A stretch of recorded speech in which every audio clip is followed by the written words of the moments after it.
Hello বন্ধুরা, সবাইকে স্বাগতম। আমরা অনেকেই কলার মোচা খেতে ভালোবাসি, কিন্তু আপনি কি জানেন এই অবহেলিত অংশটি আসলে একটি সুপারফুড?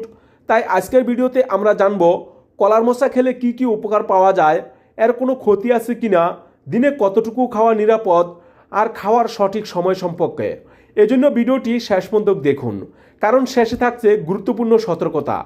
চলুন শুরু করা যাক। প্রথমে জেনে নেই কলার মোচার পুষ্টিগুণ। কলার মোচায় রয়েছে প্রচুর পরিমাণে ফাইবার, প্রোটিন, পটাশিয়াম, ক্যালসিয়াম ও magnesium, vitamin A, C, E, antioxidant ও আয়রন। এবার জানবো কলার মোচা খাওয়ার উপকারিতা কি কি। 1 নম্বরে রক্ত স্বল্পতা দূর করতে সাহায্য করে। কলার মোচায় প্রচুর আয়রন রয়েছে, যা হিমোগ্লোবিন বাড়াতে সাহায্য করে, বিশেষ করে নারীদের জন্য খুবই উপকারী। 2 নম্বরে নারীদের মাসিক সমস্যায় উপকারী। পিরিয়ডের সময় অতিরিক্ত রক্তপাত কমাতে এবং তলপেটের ব্যথা উপশমে কলার মোচা খুবই উপকারী, এবং এটি প্রজেস্টেরন হরমোন বাড়াতেও সাহায্য করে। 3 নম্বরে হজম শক্তি বাড়ায়।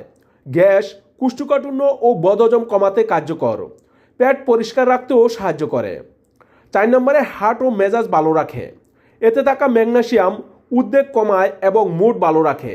পাশাপাশি এটি উচ্চ রক্তচাপ কমাতেও সাহায্য করে। 5 নম্বরে ডায়াবেটিস নিয়ন্ত্রণে সহায়ক। মোচা রক্তে শর্করার মাত্রা কমাতে সাহায্য করে এবং ইনসুলিন সেন্সিটিভিটি বাড়ায়। এবার জেনে নেই কলার মোচা খাওয়ার পার্শ্ব প্রতিক্রিয়া ও ক্ষতি। যদিও কলার মোচা উপকারী, তবে অতিরিক্ত খেলে কিছু সমস্যা হতে পারে, যেমন 1 নম্বরে অ্যালার্জি হতে পারে। অনেকের কলার মোচায় অ্যালার্জি থাকতে পারে, সেক্ষেত্রে চুলকানি বা পেট ফাঁপা হতে পারে। 2 নম্বরে কিডনিতে সমস্যা হতে পারে।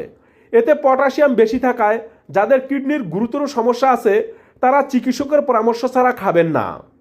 3 নম্বরে পেটের সমস্যা হতে পারে। অতিরিক্ত খেলে পেটে গ্যাস বা বদহজমের সমস্যা হতে পারে। এবার জানবো কতটুকু খাওয়া নিরাপদ। সপ্তাহে 1 থেকে 2 দিন কলার মোচা খাওয়া শরীরের জন্য যথেষ্ট। একবারে মাঝারি বাটির 1 বাটি রান্না করা মোচা খাওয়া নিরাপদ। এবার জেনে নেই খাওয়ার সঠিক সময়। কলার মোচা খাওয়ার সবচেয়ে ভালো সময় হলো দুপুরের খাবারে, কারণ এতে থাকা ফাইবার হজম হতে সময় নেয়, যা আপনাকে দীর্ঘক্ষণ তৃপ্ত রাখবে। রাতে এটি না খাওয়াই ভালো, কারণ অনেকের ক্ষেত্রে রাতে ফাইবার সমৃদ্ধ খাবার হজমে সমস্যা করে। তাহলে বুঝতেই পারছেন কলার মোচা আপনার ডায়েটে রাখা কতটা জরুরি। তবে মনে রাখবেন, রান্নার আগে এটি ভালো করে পরিষ্কার করা এবং সঠিকভাবে সেদ্ধ করে কষ বের করে নেওয়াটা খুব জরুরি। আজকের তথ্যগুলো ভালো লাগলে ভিডিওটি লাইক দিন এবং আপনার বন্ধুদের সাথে শেয়ার করুন। আর আপনি মোচার কোন পদটি সবচেয়ে বেশি পছন্দ করেন, ভর্তা নাকি চিংড়ি মাছ দিয়ে মোচা, তা কমেন্টে জানাতে ভুলবেন না। দেখা হবে পরবর্তী ভিডিওতে। ধন্যবাদ।